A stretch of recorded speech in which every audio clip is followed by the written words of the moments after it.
तो guys Tony Khan के ROH wrestling को खरीदने के बाद टोनी खान के क्या हैं आरओएच रेसलिंग को लेकर फ्यूचर प्लान।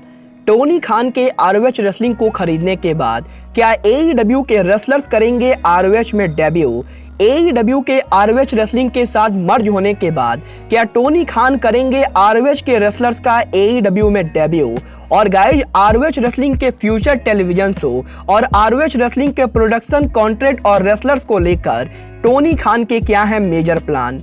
नमस्कार दोस्तों, मेरा नाम है रॉकी और आप देख रहे हैं इलीट एफएन मेनिया। और गाइस यहाँ पर काफ़ी लंबे टाइम के बाद फाइनली आज इस वीडियो के अंदर मैं आरओएच को लेकर स्पेशली बात करूंगा। और गाइस मैं आपको डिटेल में बताने वाला हूं कि टोनी खान के आरओएच को खरीदने के बाद अब आरओएच रेसलिंग को लेकर टोनी खान के क्या फ्यूचर प्लान है। और गाइज आरओएच रेसलिंग के दोबारा शुरू होने के बाद आरओएच रेसलिंग कैसा दिखेगा। तो गाइज अगर आपको जानना है कि एईडब्ल्यू प्रेसिडेंट टोनी खान के आरओएच को खरीदने के बाद आरओएच के फ्यूचर का क्या होगा, तो गाइज वीडियो को एंड तक तो जरूर देखना। और गाइज अगर आपने वीडियो को लाइक नहीं किया है तो गाइज क्या कर रहे हो, वीडियो को लाइक कर देना। बट गाइज चलिए अब बिना किसी देरी के शुरू करते हैं इस वीडियो को।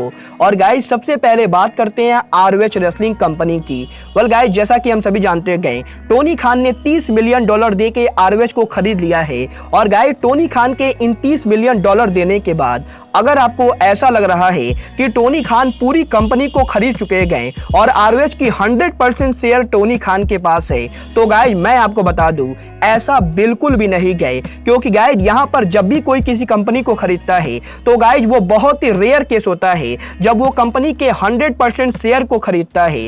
वेल गाइज अगर आपकी उम्र 15 साल से ऊपर है तो गाइज आपको डेफिनेटली शेयर्स के बारे में पता होगा। बट गाइज अगर आपकी उम्र 15 साल से नीचे गए तो गाइज मैं आपको बताना चाहूंगा जब भी कोई इंसान कोई बड़ी कंपनी को खरीदता है तो गाइज वो कंपनी के मेजॉरिटी शेयर को खरीद लेता है। बट गाइज इसका मतलब ये नहीं होता है कि उस कंपनी में जो पुराने शेयर होल्डर्स थे उनके पास अब कोई शेयर नहीं बची होगी। और गाइज यही सेम चीज आरओएच रेसलिंग के साथ हुई गए। क्योंकि गाइज यहाँ पर टोनी खान के आरओएच को खरीदने के बाद अब भी आरओएच रेसलिंग के अंदर सिनक्लेयर की काफी ज्यादा शेयर है। और गाइज टोनी खान के आरओएच को खरीदने के बाद आरओएच के पुराने शेयर होल्डर्स के पास अब भी आरओएच रेसलिंग के शेयर होल्डर है। बट गाइज क्योंकि टोनी खान ने मेजॉरिटी ऑफ शेयर्स को खरीद लिया है तो गाइज इसलिए आरओएच रेसलिंग के रियल ओनर अब और कोई नहीं बल्कि टोनी खान है। बट गाइज यहाँ पर इसका मतलब ये बिल्कुल भी नहीं गए कि सिनक्लेयर का आरओएच रेसलिंग में कोई भी शेयर नहीं गए। बट गाइज ये तो बात हुई आरओएच रेसलिंग के की।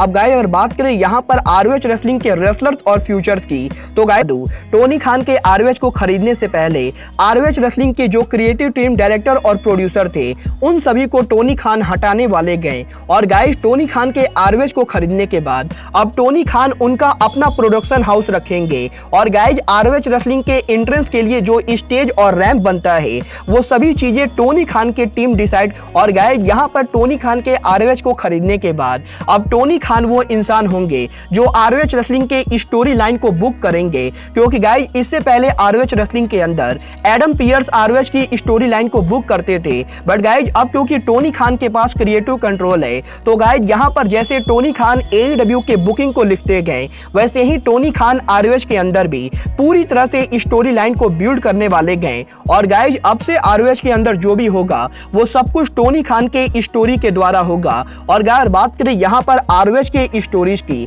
तो गाइज यहाँ पर आरओएच में स्टोरीज को चलाने के लिए आरओएच को रेसलर्स की जरूरत है। और गाइज अगर आपको नहीं पता है तो गाइज मैं आपको बता दूं आरओएच रेसलिंग जब बंद हुई थी तो गाइज आरओएच ने अपने कंपनी के हर रेसलर को रिलीज कर दिया था। और गाइज आज के टाइम पर आरओएच के अंदर आरओएच के पास एक भी कॉन्ट्रैक्टेड रेसलर नहीं गए। और गाइज ये चीज आरओएच के लिए मेजर प्रॉब्लम क्रिएट करने वाली गए। क्योंकि गाइज यहाँ पर टोनी खान के आरओएच को खरीदने के बाद अब टोनी खान जिन भी रेसलर्स को आरओएच पर बुक करेंगे उन रेसलर्स को टोनी खान को पे करना पड़ेगा। और गाइज इसीलिए टोनी खान आरओएच के अंदर ना कि इंडिपेंडेंट रेसलर्स को बुक करके बल्कि एईडब्ल्यू के रेसलर्स को भी बुक करने वाले गए। और गाइज यहाँ पर टोनी खान ने पर्सनली ये कंफर्म किया है कि टोनी खान के आरओएच को खरीदने के बाद टोनी खान एईडब्ल्यू के काफी सारे रेसलर्स को आरओएच कंपनी पर भेजने वाले गए। बट गाइज यहाँ पर ये wrestler CM Punk, Jon Moxley, Bryan Danielson और केनी ओमेगा जैसे बड़े हाई प्रोफाइल रेसलर ना होके बल्कि एईडब्ल्यू के मेनली यंग टैलेंट होंगे। और गाइज यहाँ पर टोनी खान ने बताया है कि टोनी खान एईडब्ल्यू के हर बड़े रेसलर को आरओएच में ना भेज के बल्कि कुछ रेसलर्स को आरओएच में यूज करेंगे। और गाइज क्योंकि एईडब्ल्यू के पास बहुत से ऐसे रेसलर्स हैं जिनको टीवी पर टाइम नहीं मिलता है, तो गाइज इसीलिए टोनी खान उन रेसलर्स को आरओएच में लाके आरओएच में सुपरस्टार बनाने की कोशिश करेंगे। और गाइज यहाँ पर इस तरीके से टोनी खान आरओएच को भी बिल्ड कर पाएंगे और एईडब्ल्यू के रेसलर्स को टाइम भी मिल पाएगा। और एईडब्ल्यू के जिन रेसलर्स को टीवी पर टाइम नहीं मिलता है उन रेसलर्स को आरओएच पर काम करने का मौका मिलेगा। वेल गाइज ये तो बात हुई एईडब्ल्यू के रेसलर्स के आरओएच पर अपीयर होने की। बट गाइज बात करें यहाँ पर आरओएच के ओरिजिनल रेसलर्स की, तो गाइज यहाँ पर टोनी खान ने कंफर्म किया है कि टोनी खान के आरओएच को खरीदने से पहले आरओएच रेसलिंग में जो पहले रेसलर्स काम करते थे उनमें से बहुत सारे रेसलर्स को टोनी खान ने ऑलरेडी कॉन्टेक्ट कर दिया है। और गाइज आरओएच के ओरिजिनल रेसलर्स में से बहुत सारे रेसलर्स को टोनी खान दोबारा से कंपनी पर लाएंगे। और गाइज जो रेसलर्स पहले आरओएच के चैंपियन थे उनको टोनी खान वापस लाने वाले गए। और गाइज इसीलिए आरओएच के दोबारा शुरू होने के बाद हमें आरओएच रेसलिंग के world champion Bandido and Johnson Gresham, ROH wrestling के pure champion Josh Woods, ROH wrestling की वुमेन चैंपियन डियोना पुराजो और आरओएच रेसलिंग के tag team champion the Briscoe brothers जैसे रेसलर आरओएच पर देखने को मिलेंगे। बट गाइज यहाँ पर इन रेसलर्स के आरओएच में आने के बाद अब देखना ये दिलचस्प होगा कि टोनी खान इनमें से कितने को कॉन्ट्रैक्ट में साइन करते गए। और गाइज बात करें यहाँ पर कॉन्ट्रैक्ट की, तो गाइज मैं आपको ये भी बता देना चाहता हूँ कि टोनी खान आरओएच में जिन रेसलर्स को साइन करेंगे उनका कॉन्ट्रैक्ट एईडब्ल्यू के कॉन्ट्रैक्ट से अलग होगा। और गाइज वो रेसलर मेनली आरओएच के कॉन्ट्रैक्ट में होंगे। बट गाइज यहाँ पर जो रेसलर्स आरओएच के कॉन्ट्रैक्ट में होंगे वो भी एईडब्ल्यू पर अपीयर हो सकते गए, क्योंकि गाइज आरओएच और एईडब्ल्यू अब इन दोनों कंपनी के ओनर एक ही इंसान है। गाइज टोनी खान के दोनों कंपनी के ओनर होने की वजह से दोनों कंपनी के रेसलर एक दूसरे शो पर अपीयर होंगे। वेल गाइज ये तो बात हुई आरओएच के रेसलर कॉन्ट्रैक्ट और प्रोडक्शन की। वेल गाइज बात करें यहाँ पर प्रोडक्शन की, तो गाइज मैं आपको बता दूं टोनी खान के आरओएच को खरीदने के बाद अब टोनी खान आरओएच के लिए नया प्रोडक्शन हाउस लाने वाले गए। और गाइज इसका मतलब ये है कि आरओएच का प्रोडक्शन अब पहले के मुकाबले काफी बेहतरीन होगा, क्योंकि गाइज टोनी खान के पास आरओएच के लिए काफी बढ़िया बजट है। और गाइज टोनी खान आरओएच के लिए नया एंट्रेंस और नया स्टेज लगाने वाले गए।